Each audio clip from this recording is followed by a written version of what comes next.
The Super Bowl is known for memorable commercials, but one locally produced ad may have stood out for its attention-grabbing message.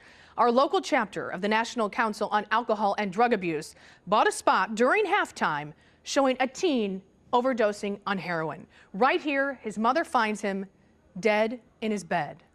Did it grab your attention? Because there is a heroin epidemic in our community. Marianne Lemond lost her 21-year-old son, Ben, in 2011. He OD'd on heroin on a friend's couch.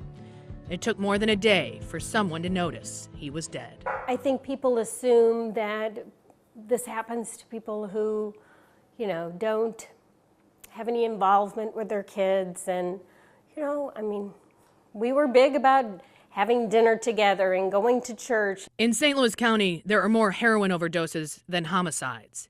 Since 2007, heroin overdoses in St. Louis County have increased by 80%. The St. Louis County Police just launched an entire initiative to fight the epidemic. But look at this map of our larger community. In the last 8 years, a total average of 279 people OD every year on this lethal drug. Ben, a kid from Webster Groves, started smoking pot a little younger than he is in this picture.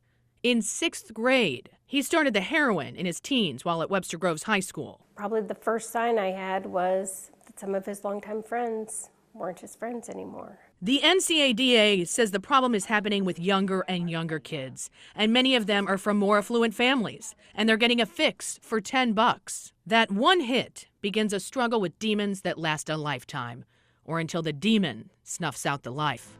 In Ben's case, heroin not only took his life, but the life of this little boy's dad. Ben had a son. He was only a year and a half old when his dad died, so I asked him the other day, do you remember your dad? Do you remember? He calls him Daddy Ben. Do you remember Daddy Ben? He goes, yeah, I remember him holding me.